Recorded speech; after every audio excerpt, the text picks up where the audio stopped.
ভাইরা আমার, এই পৃথিবীর বুকে ভালো কাজ যারা করে তাদের জন্য ফুল বিছায় কেউ দেয় না। ফুল দেয়? ফুল দেয় না, কণ্ঠকাকীর্ণ থাকে।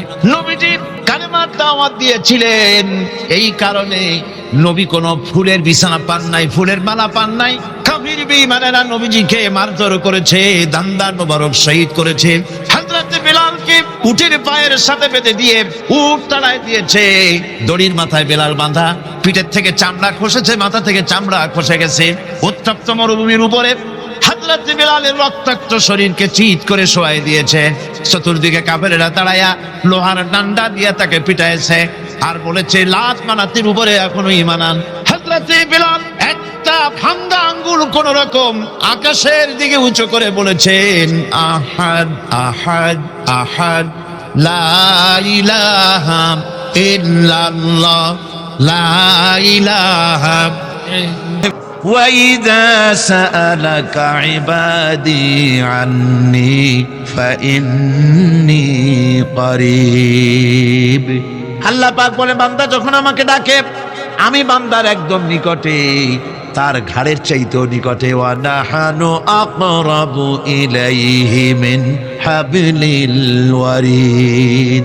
আমি আমার বান্দার সারা যে রগের উপরে তার মাথা, এর থেকেও আমি আমার বান্দার বেশি নিকটে। সুবহানাল্লাহ পড়ে। আমি তোমার কাছে, আমার কাছে মাপ চাও, যত বড় গুনাহ হোক। ওয়াকালা রাব্বুকুম উদউনি আস্তাজিব লাকুম। তোমার প্রভু তোমাকে ডেকে বলেছে, আমাকে ডাকো, আমি মাফ করে দেব। সুবহানাল্লাহি ওয়া বিহামদিহি। কত বড় কথা, আমাকে ডাকো, নিরাশ হয়েও না, হতাশ হয়েও না। আল্লাহর গজব বেশি না রহমত বেশি? আল্লাহর রহমত বেশি। হাদিসে কুদসির ভিতরে এসেছে, আল্লাহ পাক বলেছেন, কোন বান্দা যদি আমার দিকে এক বিগত অগ্রসর হয়, আমার রহমত তার দিকে এক হাত এগিয়ে যায়। কোন বান্দা যদি আমার দিকে হেঁটে আসে, আমার রহমত তার দিকে দৌড়ে যায়। বান্দা যখন আল্লাহর দরবারে দুহাত উঁচু করে চোখের পানি ফেলে দেয়, মুসলিম শরীফের হাদিসের ভিতরে এসেছে, গভীর রাত্রে, রাতের তৃতীয় অংশে আল্লাহ রাব্বুল আলামিন প্রথম আকাশে আসেন আর ডেকে বলেন, পৃথিবীতে আছো নাকি কেউ গুনাহ করে জীবন বরবাদ করে দিয়েছো, আমার কাছে মাপ চাও।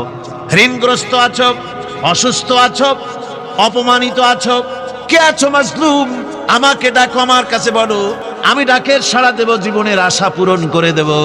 ওই সময় যেই সমস্ত লোকেরা কান্দে তাহাজ্জুদের নামাজ পড়ে, আল্লাহ জিজ্ঞেস করেন ফেরেশতারা, অমুক অমুক দেশ অমুক অমুক বান্দারা কান্দে কেন? ফেরেশতারা বলে, রব্বুল আলামিন তুমি তো ভালো করে জানো। আল্লাহ বলেন, জানি, তবুও তোমাদের মুখে শুনতে চাই।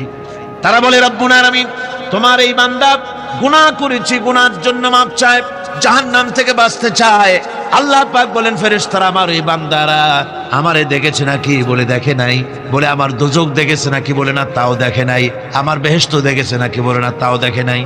আল্লাহ পাক বলেন, ফেরেশতারা সাক্ষী থাকো, ওরা আমাকে দেখে নাই, আমার বেহেশত দোজখ কিছুই দেখে নাই, শুধুমাত্র আমার নবীর কথা, আমার কোরআনের কথা বিশ্বাস করে আরামের ঘুমকে হারাম করে যেভাবে তারা কাঁদতেছে, সাক্ষী থেকে যাও ফেরেশতারা, আমার রহমতের দরিয়ায় জোশ মেরেছে, আমার ওই ক্রন্দনরত বান্দাগুলিকে আমি আল্লাহ মাফ করে দিলাম।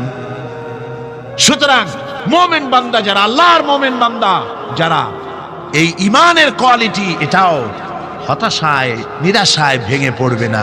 গুনাহ তো মানুষই করে, গুনাহ হয়ে গেছে, মাপ চাও। তোমার গুনাহ কদ্দূর? তোমার গুনাহ যদি হয় পাহাড় সমান, আল্লাহর রহমত আকাশ সমান।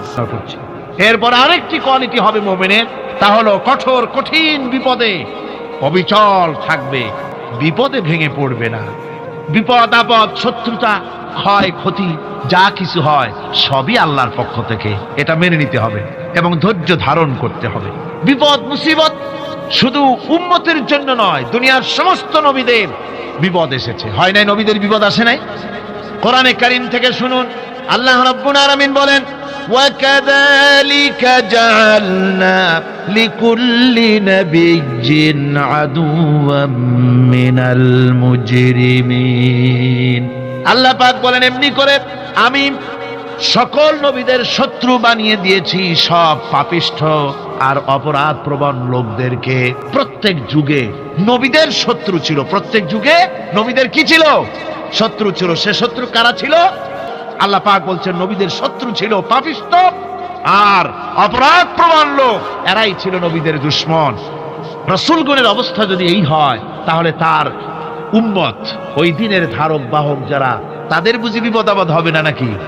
হবে কিনা? তো ইসলামের বিরোধিতা যারা করে, কোরআনের পরিভাষায় বলা হয়েছে ইসলামের দুশমন, নবীদের দুশমন। দুনিয়ার সব পাপিষ্ঠ আর অপরাধ প্রবণ লোকেরাই ইসলামের দুশমন হয়, নবীদের দুশমন হয়। আজও দেখেন, আজও তাকিয়ে দেখেন, ইসলামী আন্দোলনের বিরোধিতা যারা করে তারা পাপিষ্ঠ চরিত্রের কিনা তাকায় দেখেন, খুঁজে দেখেন, সর্বত্র খুঁজে দেখুন, খুঁজে দেখুন। যারা ইসলামী আন্দোলনের বিরোধিতা করে, যারা ইসলামকে মিটিয়ে দেওয়ার চেষ্টা করতেছে, যারা ইসলামকে মৌলবাদ বলে, ইসলামকে সাম্প্রদায়িক বলে, কোরআনে কারীমের কথা কত স্পষ্ট যে নবীদের দুশমন হয়, ইসলামের দুশমন হয় মুজরিম লোকেরা, অপরাধ প্রবণ আর পাপিষ্ঠ লোকেরা। আজও আমরা দেখতে পাই এই শ্রেণীর লোকেরা পাপিষ্ঠ এবং সবচাইতে সমাজের নিকৃষ্ট ধরনের চরিত্রহীন লোক। নামাজ নাই। আপনি খুঁজে দেখেন, ইসলামী আন্দোলনের বিরোধিতা যারা করছে, যারা নেতৃত্ব দিচ্ছে, নামাজ নাই, রোজা নাই, চরিত্র নাই, হজ নাই, যাকাত নাই, মদ, জুয়া, জেনা, ব্যভিচার ইত্যাদিতে লিপ্ত। চেহারা দেখলে ছেলেপেলেরা 2 গ্লাস পানি খায়, ভরস ওঠে। কথা ঠিক কিনা কর? এই হলো অবস্থা। মারে কেন? মুমিনদেরকে, পয়গম্বরদেরকে, সাহাবীদেরকে এবং ঈমানদারদেরকে মারে কেন? তার কারণ হচ্ছে আল্লাহ রাব্বুল আলামিন বলেছেন, ওয়া মা নাকামু মিনহুম ইল্লা আইয়ুমিনু বিল্লাহিল আজিজিল হামিদ। কাফিররা ঈমানদার লোকদেরকে অন্য কোন অপরাধী নির্যাতন চালায় না, নির্যাতন চালায় শুধু এই কারণে যেহেতু মুমিন লোকেরা পরাক্রমশালী, আল্লাহ রাব্বুল আলামিনের দ্বীনকে কায়েম করতে চায়, তার উপরে ঈমান এনেছে, এই কারণেই তারা মারে। ঠিক কিনা কর? যুগে যুগে নবীদের উপরে, সাহাবীদের উপরে যে অত্যাচার হয়েছে, সে অত্যাচার এই কারণেই হয়েছে, অন্য কোনো কারণে নয়। এই কঠিন বিপদে অবিচলতা এবং ধৈর্যের দৃষ্টান্ত নবীগণ পেশ করেছেন পৃথিবীর বুকে। ইব্রাহিম আলাইহিস সালামকে আগুনে ফেলানো হচ্ছে, অপরাধ কি? অপরাধ হচ্ছে হযরত ইব্রাহিম আলাইহিস সালাম দাওয়াত দিয়েছেন, লা ইলাহা ইল্লাল্লাহ। জোরে পড়েন, লা ইলাহা ইল্লাল্লাহ, লা ইলাহা লা ইলাহা ইল্লাল্লাহ মুহাম্মাদুর রাসূলুল্লাহ। হযরত ইব্রাহিম আলাইহিস সালাম দ্বীনের দাওয়াত দিয়েছেন, এক আল্লাহর দাওয়াত দিয়েছেন, ঈমানের দাওয়াত দিয়েছেন। আর কোন অপরাধ ছিল না। নমরুদ সহ্য করতে পারল না। কোরআনে কারীমের মধ্যে সব কথাগুলি আল্লাহ পাক এই জন্য বিধৃত করেছেন, এই জন্য কোরআনে কারীমের মধ্যে সব কথা উঠায় দিয়েছেন, যাতে করে মুমিনেরা বিপদ আসলে পরে যেন ঘাবড়ে না যায়। ইব্রাহিম আলাইহিস সালামকে আগুনে ফেলানো হচ্ছে। ফেরেশতা বলছে, ইব্রাহিম তোমারে আগুনে ফেলায় দেওয়া হতেছে, আমার কাছে সাহায্য চাও, আমার কাছে ক্ষমতা আছে, আগুনগুলো উঠাইয়া নমরুদের বংশ জ্বালাইয়া দেব। হযরত ইব্রাহিম ফেরেশতার কাছে সাহায্য চাইছিলেন নাকি? তিনি বললেন, ফেরেশতা তোমার কাছে সাহায্য কেন চাইব? আমি তো এমন কোন অন্ধ আল্লাহর ইবাদত করি না যেই অন্ধ স্রষ্টা তার গোলামের দুঃখ দুর্দশা না দেখেন। আমি তোমার কাছে সাহায্য চাইব না। হযরত ইব্রাহিম আলাইহিস সালাম পাশ করলেন। কি বলেন, পাশ করছেন না? ঈমানের পরীক্ষায় পাশ। আগুনের মধ্যে হযরত ইব্রাহিমকে যখন ফেলানো হচ্ছে, রব্বুল আলামিন আগুনের প্রতি নোটিশ করে দিলেন, ইয়া নারু কুনি বারদাও ওয়া সালামান আলা ইব্রাহিম। আগুন আমার ইব্রাহিমের জন্য শান্তিদায়ক, ঠান্ডা হয়ে যা। এখন কি আর আগুনের বাপের ক্ষমতা আছে ইব্রাহিমকে পোড়ানো? আর ক্ষমতা নাই। আমার বন্ধুগণ, ইব্রাহিম আগুনের ভিতরে আরামে বসা আছেন, আর ওদিকে নমরুদ বসে বসে দেখতেছে দূর থেকে। ইব্রাহিম তো জ্বলে না, গায়ের মধ্যে আগুন জ্বলে গেল। ডাক দিয়া কয়, আগুন তোর হলো কি? কেন জ্বালাইতে পারিস না আমার দুশমন রে? হলোটা কি তোর? তোর কি জ্বালানো শক্তি বন্ধ হয়ে গেল নাকি? আগুনের ভিতর থেকে জবাব এলো, নমরুদ রে, আমার ভিতরে জ্বালানো শক্তি আছে কি নাই যদি প্রমাণ করতে চাও, টেস্ট করতে চাও, তুই নিজে আয়, তোরে শুদ্ধ তামাম দুনিয়া জ্বালাই দিতে পারি, ইব্রাহিমের এক গাছা পশমও জ্বালাই দিতে পারি না। তার কারণ হচ্ছে আমি হচ্ছি মাখলুক, আল্লাহ হচ্ছেন খালিক। আল্লাহ আমাকে বলেছেন না জ্বালাতে, তুমি 1000 বার বললেও আমি ইব্রাহিমকে জ্বালাইতে পারবো না। কোরআনে কারিমে ঘটনা বলে মোমেনদেরকে সাহস দেওয়া হচ্ছে, মোমেনেরা দ্বীনের কাজ করতে গিয়ে বিপদ আবাজ আসবে, ইমানের দাবি হলো বিপদ আসবে, আর বিপদ আসলে ঘাবড়ায় যেও না, মুসিবতে পড়ে চিন্তায় পেরেশানে হয়রান হয়ে যেও না। বিশ্বকবি আল্লামা ইকবাল কি সুন্দর করে বলেছেন, আজ ভি হোক জু ইব্রাহিম কা হিমা পয়দা আগ কর সকতি হ্যায় এক আন্দাজ গুলিস্তান পয়দা। ইব্রাহিমের ইমান যদি আজিও কোথাও হয় বিদ্যমান, করতে পারেন অগ্নিকুণ্ডে খুবসুরত এক গুলিস্তান। আজও যদি আগুনের ভিতরে কোন নমরুদ কোন ইব্রাহিমকে যদি ফেলে দেয়, আল্লাহ রাব্বুল আলামিন আজও আগুনকে ফুলের বাগান বানায়া দিবেন। সুবহানাল্লাহ। সামান্য স্যান্ডেলের ফিতা গাছা যদি ছেড়ে যায়, মানুষের কাছে চাইও না, আল্লাহ রাব্বুল আলামিনের দরবারে হাত পাতো, রব্বুল আলামিন তোমার স্যান্ডেল কেনার পয়সা জুগিয়ে দেবেন। জোরে বলেন সুবহানাল্লাহ। যা দরকার তার কাছেই চাও, হাত তার কাছেই পাতো। ওই যে সম্রাট শাহজাহানের কথা আমি আপনাদেরকে শুনাই, ফকির একটা ঘুরতেছে সারাদিন। এক লোক বলছে যে আপনি এত, হে ফকির তুমি এরকম করে ঘুরছো সারা জীবন, বুড়া হয়ে গেছো খয়রাত করতে করতে, ছোটবেলা থেকে তোমার ভিক্ষা করতে দেখি, আর কতকাল ভিক্ষা করবো? ভাই করবোটা কি? যে বাচ্চার কাছে যাইতে পারবে, বাচ্চার কাছে গেলে এমন ভাবে দিবে, অনেক দিবে, নিয়ে কুড়াইতে পারবা না, তোমার আর জীবনে ভিক্ষা করা লাগবে। ফকির চলে গিয়েছে, কোথায় পাবো বাচ্চারে? দেখো মসজিদে পাবা। এখন তিনি নামাজ চলে গিয়েছে সেখানে, মসজিদের বারান্দায় দাঁড়ায় দেখে সম্রাট শাহজাহান হাত পেতে মোনাজাত করতেছেন, চোখের থেকে পানি পড়ে দাড়ি ভিজে ভিজে পড়ে। মোনাজাত শেষ করে বাদশা যখন বাইরে নেমেছেন, তখন ফকির তাকে সালাম দিয়ে চলে যান। বাদশা বলছেন, তুমি আমাকে সালাম দিয়ে চলে যাচ্ছ, তুমি তো ভিক্ষুক, আমার কাছে তো সমস্ত ভিক্ষুকরাই আমার কাছে চায়, ভিক্ষুক তো ভালো, ধনীরাও আমার কাছে চায়, তুমি ভিক্ষুক মানুষ আমার কাছে তুমি চাইলে না, সালাম দিয়ে চলে যাও। ফকির বলতেছেন, যা পানা সত্যি কিছু চাইতে এসেছিলাম, কিন্তু আমি আপনাকে দেখার পরে আমার চিন্তার পরিবর্তন হয়ে গেছে। আমি তাকিয়ে তাকিয়ে দেখলাম মসজিদের ভেতরে আমি চাইতে এসেছি দিল্লির সম্রাট শাহজাহানের কাছে। যেই সম্রাট, দিল্লির সম্রাট যার কাছে আমি চাইতে এসেছি, আমি তো দাঁড়ায় আছি কান্দি না, কিন্তু আমি দেখতেছি যার কাছে আমি চাইতে এসেছি তিনি যেন আবার কোন সম্রাটের কাছে আমার চাইতেও দারুণ ভিক্ষুকের মতো হয়ে চোখের পানি ফেলে ভিক্ষা চাইতেছে। মনে মনে ভাবলাম, মানুষের কাছে ভিক্ষা চাইবো না কোনদিন আর। বাদশা কান্দে, যেই বাদশার কাছে ওই সম্রাটের সম্রাট রাজা ধীরাজ আল্লাহর কাছে ছাড়া কারো কাছে জীবনে আর হাত পাতবো না। হযরত আবু হুরায়রা রাদিয়াল্লাহু তাআলা আনহু একবার রাসূল করিম সাল্লাল্লাহু আলাইহি ওয়াসাল্লামের দরবারে কাঁদতেছিলেন। হুজুর জিজ্ঞেস করলেন, আবু হুরায়রা তুমি কাঁদো কেন? হুজুর, হযরত আবু হুরায়রা বলেন, হুজুর আমার মা আমাকে মেরেছে, আমি সেই জন্য কাঁদতেছি। হুজুর বলেন, মা তোমাকে মারলো কেন? কোনো বেয়াদবি করেছো নাকি? তিনি বললেন, না কোনো বেয়াদবি করি নাই, তবে মারলো কেন? হযরত আবু হুরায়রা বলেন, হুজুর আমার মা হচ্ছেন মুশরিকা, আমার মা কাফের। আমি অনেক রাত হয়েছিল বাড়ি ফিরতে, আমার মা জিজ্ঞেস করলো এত রাত কোথায় ছিলি? আমি বললাম, মা তাম পৃথিবী যে কদম মোবারক চুমতে পারলে নিজেকে ধন্য মনে করে, আমি সেই রাসূলের দরবারে ছিলাম, আসতে দেরি হয়ে গেছে। ইয়া রাসূলুল্লাহ, আপনার নাম শোনা মাত্র আমার মায়ের গায়ে আগুন জ্বলে গেল, সহ্য করতে না পেরে আমাকে মায়ের আরম্ভ করে দিল। বলল, আবু হুরায়রা হয় আমার বাড়ি ছাড়বি, না হয় মুহাম্মদ সাল্লাল্লাহু আলাইহি ওয়াসাল্লামের ঘর ছাড়বি, কোনটা করবি কর। আমি বললাম, মা তোমার গায়ে যত শক্তি আছে সমস্ত শক্তি দিয়ে তুমি আমাকে প্রহার করো, আমি তামাম তোমার বাড়িটা শুদ্ধা তামাম দুনিয়া ছেড়ে দিতে পারি, কিন্তু রাসূল পাক সাল্লাল্লাহু আলাইহি ওয়াসাল্লামের কদম মোবারক ছাড়তে পারি না। ভাইরা আমার, হযরতে আবু হুরায়রা কাঁদতেছেন। আল্লাহর নবী বলেন, তুমি কাঁদো কেন? তোমার মা তোমাকে মেরেছেন, আমি এখানে কি করব? এখানে তো আমি কোনো দখল আন্দাজ করতে পারি না, আমি কি করতে পারি? এখানে ইন্টারফেয়ার তো আমি করতে পারি না, মা তোমারে মেরেছে। হযরত আবু হুরায়রা বলেন, ইয়া রাসূলুল্লাহ, মায়ের বিরুদ্ধে কোনো নালিশ করার জন্য আপনার কাছে আমি আসি নাই, বলে কেন এসেছো?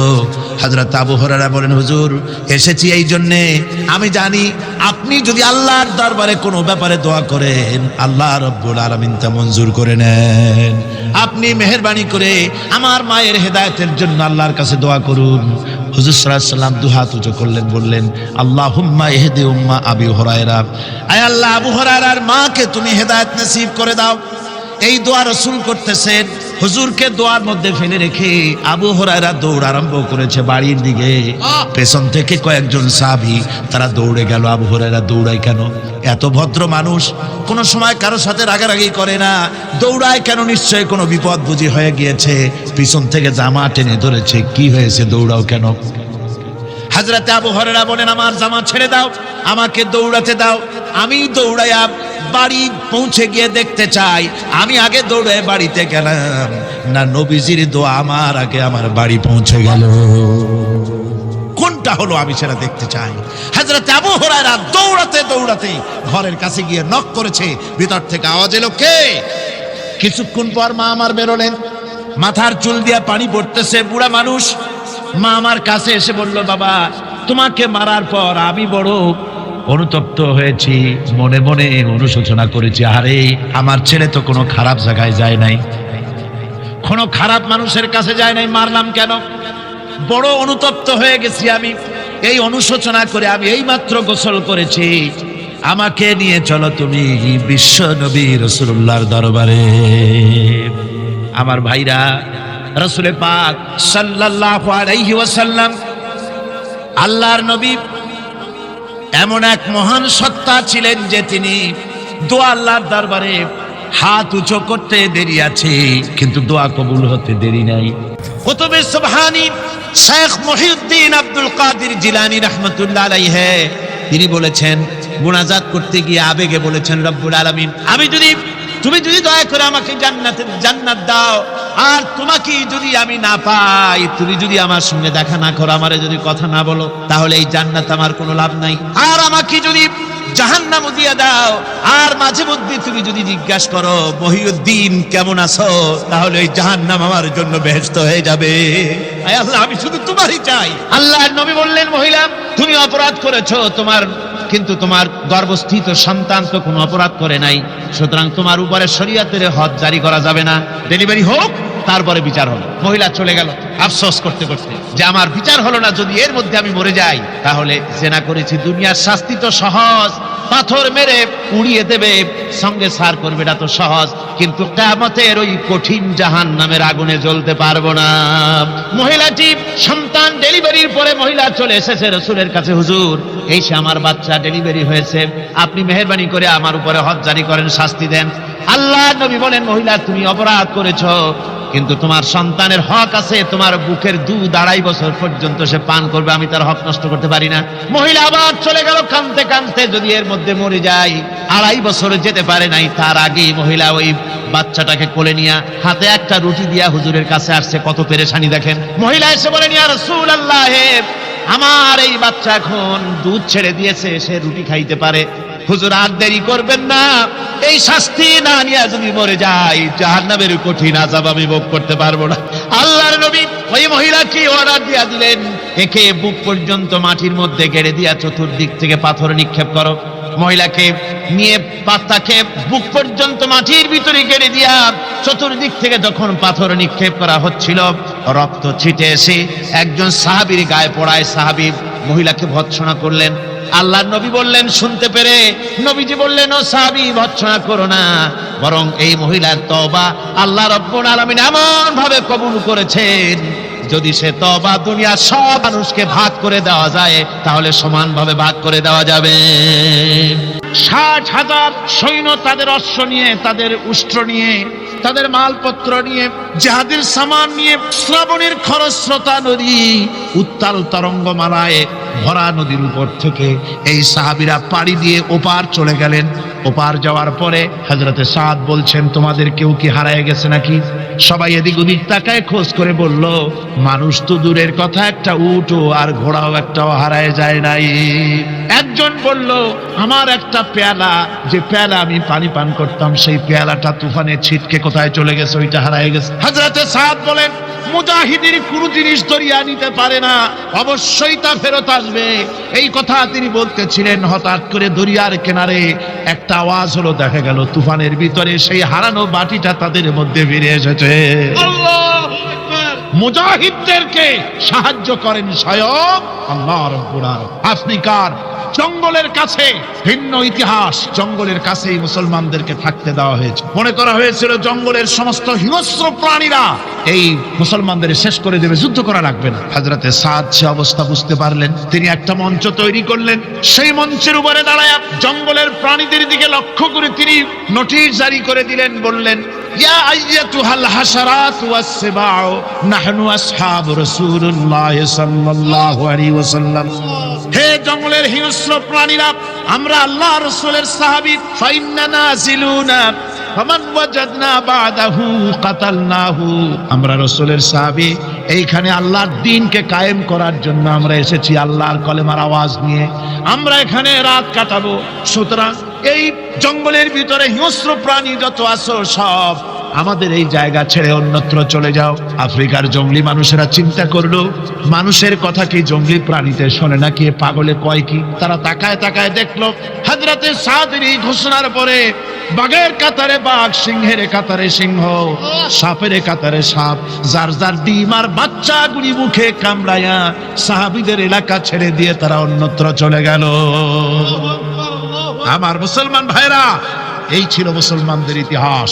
দ্বীন প্রতিষ্ঠা করার কাজে মুসলমান এগোলে আল্লাহই মদত করেন। কে মদত করেন? একবার একজন দরবেশ সাহেব রাস্তা দিয়ে যাচ্ছেন, প্রতিমধ্যে তিনি দেখতে পেলেন নদী থেকে এক কলসি পানি নিয়ে এক যুবতী সুন্দরী মেয়ে রাস্তা বেয়ে যেতেছে। দরবেশ সাহেব দাঁড়ায় গেলেন আর ওই যুবতীর দিকে এক নজরে তাকায় আছেন, চোখে পলক দেয় না। এরপরে যুবতী থমকে দাঁড়ায় গেল। আধা বুড়া মানুষ, দাড়ি অর্ধেক পাইকে গেছে, দেখতে দেখায় খুব বুজুর্গ মানুষ, কিন্তু রাস্তায় আমার একা পাইয়া এমনি করে তাকিয়ে আছে আর চোখ দিয়েও তো পানি পড়ে। ব্যাপারটা কি? দরবেশ কাঁদে কেন? প্রতিমধ্যে আমাকে একা পেয়ে দরবেশ কাঁদে কেন, তাকিয়ে আছে কেন? মহিলার চিন্তা জাগলো। শেখ সাদী রহমতুল্লাহ আলাইহি ঘটনা লিখেছেন, বাংলা এক কবিতার অনুবাদ করেছেন। একদা সুখদায়ক প্রমোদা বদন, দর্শন করি মম ঝরিল নয়ন, হেসে কহে সে রূপসী সবিস্ময় মন, কহ দেখি বহাশয় কহ কি কারণ, বিষয়ে বিরাগী তুমি ভুবনে প্রচার, কি হেতু জন্মিল তব মানস বিকার। যুবতী মেয়েটি বলছে, ওগো দরবেশ সাহেব, হুজুর সাহেব, আমি একটা যুবতী মেয়ে লোক, রাস্তায় আমাকে একা পেয়ে আপনি আমার দিকে তাকায় আছেন আর কাঁদতেছেন। এই বৃদ্ধ বয়সে ভীমরতি হলে কেন? আমাকে দেখে কাঁদেন কেন আর এক নজরে কেন তাকায়ছেন? কারণটা কি? কি কুমতলব আছে? দরবেশ সাহেব বলছেন, হেসে কহিলাম বালে করহ শ্রবণ, নেত্র ঝরে তবু হেতু ভেব না এমন। হে রূপসী মেয়ে, তোমার জন্য আমি কান্দি, একথা একবারও চিন্তা করো না। যে শিল্পী রচিল এই সুধাংশু বদন, তাহার তরে ঝরে নেত্র নয়নে জীবন। তোমার প্রেম পাওয়ার জন্য তোমাকে দেখে লোবাতুর এবং কামুক হয়ে তোমার দিকে তাকায় কান্দি, একবারও ভেব না। আল্লাহর কসম, আমি কাঁদতেছি তোমার এত সুন্দর স্বাস্থ্য আর চেহারা যে আল্লাহ রাব্বুল আলামিন বানায় দিলেন, না জানি সেই আল্লাহ কত সুন্দর। হযরতে নূহ আলাইহিস সালামের জামানায় 40 দিনের বন্যা। এই বন্যার পরে জাহাজ যখন নেমে গেল, তখন তিনি মনে মনে ভাবলেন, আমি তো জোড়ায় জোড়ায় করে সমস্ত প্রাণীগুলি আর মানুষগুলি, কিছু কিছু মানুষ যারা ঈমান এনেছিল তাদের জাহাজে উঠাইছে, কিন্তু একটি বুড়ি আমার উপর ঈমান এনেছিল আর আমি তার ওয়াদা করেছিলাম সাথে করে নিয়ে যাব, আমি তো তার কথা ভুলে গিয়েছি। অনুশোচনা এলো। জাহাজ থেকে নেমে চতুর্দিকে লক্ষ্য করলেন, মানুষ নাই, জনপদ নাই, সব শেষ হয়ে গেছে। পাহাড় পর্বত কাঠ হয়ে পড়েছে, বিল্ডিং গুলি শেষ হয়ে গিয়েছে, কোন জনপদে কোনো প্রাণী নাই, প্রাণী বলতে কিছুই নাই। হঠাৎ দূরে দেখতেন একটা কুড়ে ঘরের মতো দেখা যায়। ভাবলেন এত বড় বন্যার ভিতরে কুড়ে ঘর কেমনে থাকলো? আস্তে করে হেঁটে গেলেন কুড়ে ঘরের কাছে। ভেতরে মানুষ আছে বলে মনে হলো। বাইরের থেকে প্রশ্ন করলেন, ভিতরে কে? জবাব এলো, আমি এই ঘরের মালিক, আমি এক বুড়ি বিধবা এক মহিলা। আপনি কে? তিনি বললেন, আমি হচ্ছি এই জামানার পয়গম্বর হযরত নূহ আলাইহিস সালাম। বুড়ি বলছেন, আমারও ধারণা তাই। আপনি আমাকে ওয়াদা করেছিলেন বন্যা হলে পরে, বন্যার আভাস যখন আপনি পাবেন, আমাকে আপনি সাথে করে জাহাজে উঠায় নিয়ে দিবেন। আমার মনে হয় বন্যা কবে হবে সেই খবর দেওয়ার জন্য আপনি এসেছেন। হযরত নূহ আলাইহিস সালাম সিজদায় পড়ে কাঁদতে লাগলেন, বললেন, রব্বুল আলামিন, তোমার কুদরত বোঝার ক্ষমতা আমার নাই। 40 দিন পর্যন্ত পানির ভিতরে মানুষ কেমনে জীবিত রইল? আল্লাহ পাক শোনালেন, নূরে বিপদ যখন এলো, তুমি তোমার উম্মতকে ভুলে যেতে পেরেছো, ভুলে গিয়েছো, কিন্তু আমি রব্বুল আলামিন রহমানুর রহিম, আমি আমার বান্দিরে ভুলি নাই। পানির স্রষ্টা আল্লাহ, পানির ভিতরে তিনি বাঁচাতে পারেন, আবার তিনি আগুনের ভিতরে বাঁচাতে পারেন, সব কিছু করতে পারেন, সমস্ত ক্ষমতা আল্লাহ পাকের। মুনাফিক, তুমি কাকে ভয় দেখাতেছ? তোমার তরবারি এই সমাজের কিছু কাফেরেরা ভয় করতে পারে। তুমি কি আমারে চেনো নাকি? তুমি কারে ভয় দেখাও? তাম পৃথিবীর সমস্ত কাফেরদের উপরে আল্লাহ রাব্বুল আলামিন আমাকে বাগ বানায় পাঠিয়েছেন। তরবারি দিয়ে প্রমাণ হবে। মুনাফিক বলে, তুমি আঘাত করো, কয় না, আক্রান্ত হলে পরে তারপরেই জবাব দেব। এরপরে মুনাফিক আঘাত হানতে লাগলো। হযরত আলী সমস্ত রণকৌশল দিয়ে আঘাতগুলি তিনি ফিরিয়ে দিতে লাগলেন। এরপরে হযরত আলী বলছেন, মুনাফিক এবার তৈরি হও আমার আঘাত সহ্য করার জন্য। হযরত আলী জুলফিকার তুলে আঘাত করলেন। এক আঘাতেই দেখা গেল মুনাফিকের মাথা থেকে শুরু করে শরীর টুকরা হয়ে গিয়া হযরত আলীর তরবারির মুঠা পর্যন্ত মাটির ভিতরে গেড়ে গিয়েছে। দুর্গ দখল হয়ে গেল। পরের দিন আল্লাহর নবী বলেন, আলী, শুনতে পেলাম তোমার ঢাল ভেঙে গিয়েছিল, তারপরে তুমি যুদ্ধ করলে কি দিয়ে? হযরত আলী বলেন, হুজুর, আমুজ দুর্গের ওই কবাটটা, লোহার কবাটটা বাম হাতে নিয়া আর ডান হাতে তরবারি নিয়ে লড়াই করেছি। হুজুর বলেন, কি করে? মানুষ কেমনে এত বড় দুর্গের লোহার কবাট হাতে নিয়ে যুদ্ধ করে? একটু দেখাও তো দেখি। হযরত আলী গতকালকের মতো বাম হাত দিয়া ধরেছেন, নাড়াতে পারেন না। এবার ডান হাত দিয়া ধরেছেন, নাড়াতে পারেন না। ডান আর বাম দুই হাত দিয়া সমস্ত শক্তি দিয়ে এমন জোরে টান মেরেছেন, প্রতিটি লোমকূপের গোড়া থেকে ঘাম বেরিয়ে এসেছে, এক চুলো নড়াতে পারেন নাই। হযরত আলীর মুখখানা মলিন হয়ে গেছে লজ্জায়। হযরত আলী রাদিয়াল্লাহু তাআলা আনহু লজ্জা পেয়ে গেছেন। রাসূল পাক সাল্লাল্লাহু আলাইহি ওয়াসাল্লাম বলেন, আলী, লজ্জা পাওয়ার কোনো কারণ নাই, চিন্তা করার কোনো কারণ নাই। তোমার নিজস্ব শক্তি দিয়ে তুমি লড়াই করতে পারো নাই। এত বড় লোহার দরজা নিয়ে, খবর নিয়ে মানুষ সেভাবে লড়াই করতে পারে না। আল্লাহ তার দ্বীনকে বিজয়ী করার জন্য তোমার ভিতরে আল্লাহ রাব্বুল আলামিন ক্ষমতা দিয়েছিলেন। জোরে বলেন সুবহানাল্লাহ। আল্লাহ রাব্বুল আলামিন এই জিহাদের ময়দানে যখন মানুষ আসে, আল্লাহ তাদের উপরে মদদ দান করেন। আমার বন্ধুগণ, আল্লাহর দ্বীনকে জমিনের উপরে প্রতিষ্ঠিত করার জন্য যদি আমরা আজও যদি ঐক্যবদ্ধ হই দ্বীন কায়েমের জন্য, তাহলে আল্লাহ রাব্বুল আলামিন আমাদেরকে মদদ করবেন। আল্লাহ পাক কোরআনে কারীমের মধ্যে বলেছেন, ওয়া কানা হাক্কান আলাইনা নাসরুল মুমিনিন। মুমিনদেরকে সাহায্য করা আমি আল্লাহর জন্য ওয়াজিব হয়ে যায়। জোরে বলেন সুবহানাল্লাহ। মুমিনদের জন্য সাহায্য করা আল্লাহর জন্য কি হয়ে যায়? ওয়াজিব হয়ে যায়। ভাইরা, একটু বৃষ্টি সহ্য করেন না, খুব বেশি বৃষ্টি। আচ্ছা, এটা রহমত।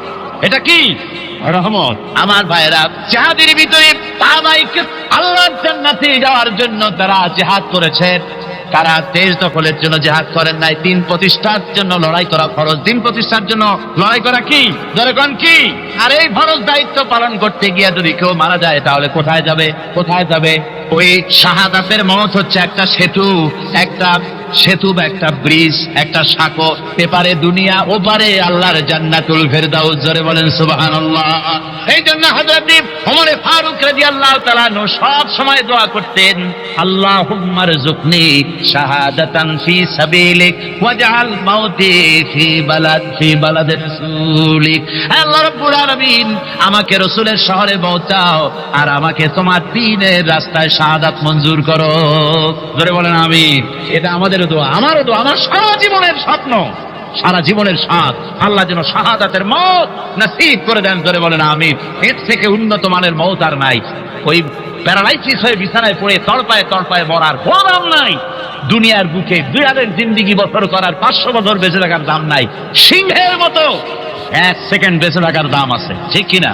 আর মওত, প্লীহা, যকৃত, typhoid, paralysis, diabetes, heart attack, kidney পচে যাওয়া, হাবিজাবি মওতের চাইতে আল্লাহর রাস্তায় জিহাদ করে শাহাদাতের মওত সর্বশ্রেষ্ঠ মওত। জোরে বলেন সুবহানাল্লাহ। আমার ভাইরা, রাসূল পাক সাল্লাল্লাহু আলাইহি ওয়াসাল্লাম তিনি মদিনা মুনাওয়ারায় এসে প্রথম যে জিহাদের সম্মুখীন হলেন, ওইটার নাম কি? কোন জিহাদ? বদর।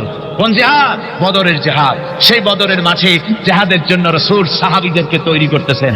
তো আপনারা চিন্তা করেন বিষয়টা, জিহাদ করতে হবে। এই বদরে সাহাবীরা জিহাদ করবে কাদের বিরুদ্ধে? নিজের বাপের বিরুদ্ধে। রাসূল পাক খুব চিন্তিত হলেন যে সাহাবীদেরকে কিভাবে উদ্বুদ্ধ করা যায়। হুজুর জিহাদের কথাই বলতেছেন যে এখন বদরে আমাদের টিকে থাকার প্রশ্ন, এইটা মুসলমানদের টিকে থাকার প্রশ্ন, বদরের যুদ্ধ, বদরের এই জিহাদটা। হুজুর যখন এগুলি বলতেছেন, হযরত মিকদাদ রাদিয়াল্লাহু তাআলা আনহু, রাসূলের একজন জলিলুল কদর সাহাবী, তিনি দাঁড়িয়ে বলছেন, হে আল্লাহর রাসূল, কেন আপনি চিন্তা করছেন? ইমজি বিনা ইয়া রাসূলুল্লাহ হাইসুমা তাশা। হে আল্লাহর রাসূল, আপনি আমাদেরকে নিয়ে চলুন যেদিকে আপনার খুশি। হাইসুমা আমারাকাল্লাহ, যেদিকে আল্লাহ আপনাকে নির্দেশ করেন সেদিকে আমাদের নিয়ে আপনি সেদিকেই চলুন।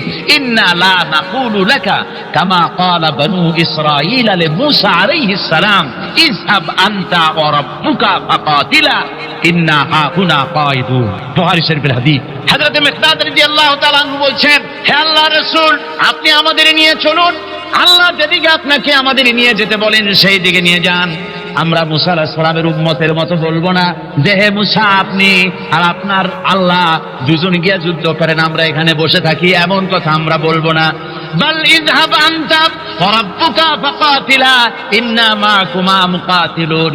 ও নবী, বরং আমরা বলবো আপনি চলুন আমাদের নিয়ে, আপনি এবং আপনার আল্লাহ চলুন জিহাদের ময়দানে, আমরা আপনার সঙ্গে জিহাদ করব, লড়াই করব সেই পর্যন্ত। মাদামাত মিন্না মাদামাত আইনুম মিন্না তাতাররাফ, যতক্ষণ পর্যন্ত আমাদের একটা চক্ষুর পলক পড়ে, যতক্ষণ পর্যন্ত একটা চোখের পাতা নড়ে, ততক্ষণ পর্যন্ত আমরা কাফেরদের বিরুদ্ধে লড়ব। সুবহানাল্লাহ বিহামদিহি। যতক্ষণ চোখের পাতা নড়ে ততক্ষণ পর্যন্ত লড়ব, নিয়ে চলুন আমাদেরকে। হুজুর খুব খুশি হলেন। আহারে, রাসূল পাক সাল্লাল্লাহু আলাইহি ওয়াসাল্লাম দারুণ ভাবে খুশি হয়ে গেলেন।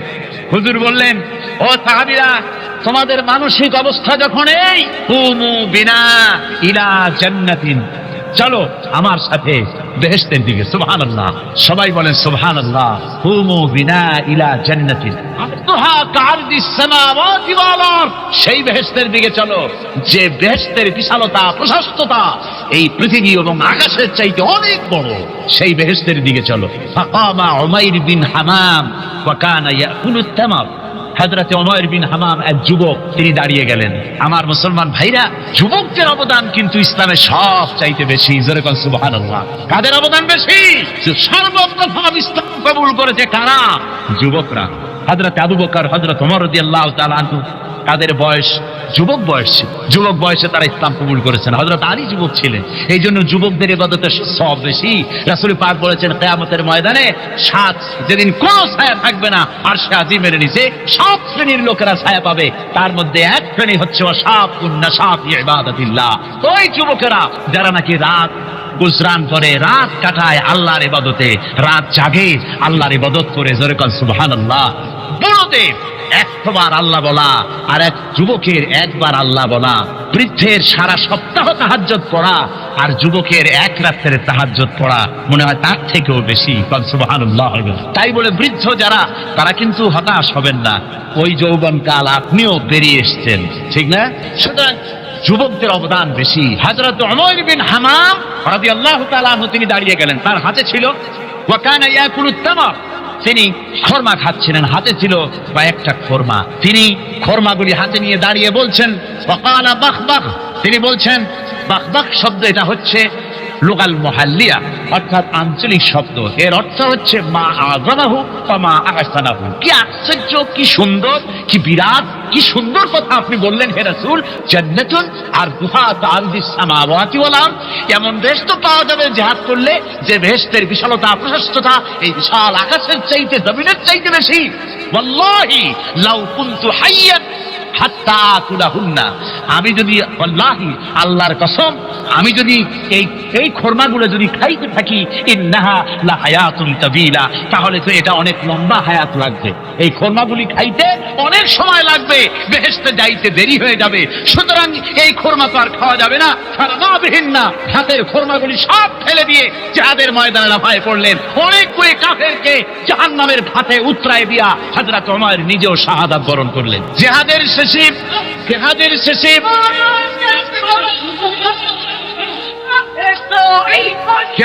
শেষে শহাদায়ে বদরের সমস্ত শহীদদের লাশ এক জায়গায় এনে সাহাবীরা বললেন, হে আল্লাহর রাসূল, আপনি যখন জান্নাতের বর্ণনা দিতেছিলেন তখন যে যুবকটা খরমা খেতেছিল আর জান্নাতের আশায় হাতের খরমা ফেলে দিয়েছিল, যে খরমাগুলি খাইতে গেলে তো সময় লাগবে অনেক, বেহেশতে যেতে দেরি হয়ে যাবে, এই কথা মনে করে হাতের খরমা ফিকে ফেলে যাদের ময়দানে এসে শাহাদাত বরণ, যে যুবকটি জিহাদ করেছিল তার লাশে সেও শাহাদাত বরণ করেছে। রাসূলে পাক হযরত ওমরের চেহারার দিকে লক্ষ্য করে তার দিকে অঙ্গুলি সংকেত করে হুজুর বলছেন, ইন্নাকা মিন আহলিহা। ওমর, যে বেহেশতের জন্য তুমি খরমা খাওয়ার ধৈর্য ধরতে পারো নাই, আমি নবী সাক্ষী দিচ্ছি তুমি সেই জান্নাতের অধিবাসী। আমার ভাইরা, ওই জান্নাতে যাওয়ার জন্য, আল্লাহর দ্বীনকে প্রতিষ্ঠার জন্য আমাদেরকে ঐক্যবদ্ধ হতে হবে। আল্লাহর দ্বীনের জন্য আল্লাহর নবীর যে আদর্শ, সে আদর্শ প্রতিষ্ঠার জন্য এগিয়ে আসতে হবে। যদি আমরা তা করতে পারি, আমরা সংখ্যায় কত, আমাদের অস্ত্র আছে কি নাই, আমাদের জনবল কত, আমাদের সৈন্যবল কত, এগুলি প্রশ্ন না। প্রশ্ন হচ্ছে ওয়ালা তাহিনু ওয়ালা তাহসানু ওয়া আনতুমুল আলাউনা ইন কুনতুম মুমিনিন। কোনো ভয় নাই, কোনো চিন্তা নাই, যদি তোমরা মুমিন হও আমি আল্লাহ তোমাদেরকে বিজয়ী করবো। জোরে বলেন সুবহানাল্লাহ। সম্রাট আকবর নাম শোনেন নাই? কোথাকার প্রেসিডেন্ট? ভারতবর্ষে। কত বড় নাম করা ব্যক্তি, দ্বীন ইলাহি চালু করলো, তার নামে আল্লাহু আকবার চালু করলো। আল্লাহু আকবার বলতে যেন তারে বোঝানো হয়, জিল্লে ইলাহি বলে ঘোষণা করা লাগলো তাকে। তার সামনে মাথা নত করার ব্যবস্থা করে দিল, কুর্নিশের ব্যবস্থা করে দিল। হযরতে মুজাদ্দিদ আল বিসানি রাহমাতুল্লাহ আলাইহি এর বিরোধিতা করলেন। বিরোধিতা করার পরে সম্রাট জাহাঙ্গীর তার জেলের মধ্যে ঢুকাই দিল। তাকে যখন দরবারে দাওয়াত দিয়েছিল, একটা গেট বানালো যাতে করে তার মাথা নিচু করে ঢোকা লাগে। আল্লাহর মাহবুব বান্দা মুজাদ্দিদ আল বিসানি রাহমাতুল্লাহ আলাইহি তিনি মনে করলেন এখানে গেটটা নিচু করা হয়েছে যাতে করে আমি মাথা নিচু করে ঢুকি, আর এটাই সে কুর্নিশ হিসাবে ধরে নেবে। তিনি মাথা নিচু করলেন না, মর্দে মুজাহিদ বাদশার দরবারে নিজের বাম পাখানা আগে ঢুকাইয়া দিলেন। এই অপরাধে তাকে কারারুদ্ধ করা হলো। জেলখানার ভিতরে তিনি আছেন। কয়েক মাস পরে জেলার সাহেব চিঠি লিখেছেন বাদশার কাছে, জাহাপানা, জেল তো হয় চোরের জন্য, ডাকাতের জন্য, বদমাশদের জন্য। কারে পাঠাইলেন জেলখানায়? মুজাদ্দিদ আল বিসানি নামক যে ব্যক্তিকে জেলে পাঠিয়েছেন, তিনি আসার পরেই কয় মাসে আমার জেলের মধ্যে চোর আর ডাকাত যা ছিল সব আল্লাহর ওলিতে পরিণত হয়ে গেছে। সম্রাট আকবর সেকেন্দ্রায় তার কবর রয়েছে, কেউ জিয়ারত করতে যায় না। মুজাদ্দিদ আল বিসানি রাহমাতুল্লাহ আলাইহি হযরতে খাজা মুঈনুদ্দিন চিশতি রাহমাতুল্লাহ আলাইহির দরবারে আজও হাজার হাজার মানুষ কবরের কাছে জিয়ারত করতে যায়। দিনদার, ইমানদার, সৎকর্মশীল হলে আল্লাহ পাক তার মহব্বত মানুষের দিলের মধ্যে পয়দা করে দেন। ভাইরা আমার, এই পৃথিবীর বুকে ভালো কাজ যারা করে তাদের জন্য ফুল বিছায় কেউ দেয় না। ফুল দেয়? ফুল দেয় না, কণ্ঠকাকীর্ণ থাকে। নবীজি কালেমার দাওয়াত দিয়েছিলেন, এই কারণে নবী কোনো ফুলের বিছানা পান নাই, ফুলের মালা পান নাই। কাফির বেঈমানেরা নবীজিকে মারধর করেছে, দান্দার মোবারক শহীদ করেছে। হযরত বিলালকে উটের পায়ের সাথে বেঁধে দিয়ে উট তাড়ায় দিয়েছে। দড়ির মাথায় বেলাল বাঁধা, পিঠের থেকে চামড়া খসেছে, মাথা থেকে চামড়া খসে গেছে। উত্তপ্ত মরুভূমির উপরে হযরত বিলালের রক্তাক্ত শরীরকে চিৎ করে শোয়াই দিয়েছে। চতুর্দিকে কাফেরেরা তাড়াইয়া লোহার ডান্ডা দিয়ে তাকে পিটাইছে আর বলেছে, লাত মানাতির উপরে এখনো ঈমান আন। হযরত বিলাল একটা ভাঙ্গা আঙ্গুল কোন রকম আকাশের দিকে উঁচু করে বলেছেন, আহাদ আহাদ আহাদ, লা ইলাহা ইল্লাল্লাহ, লা ইলাহা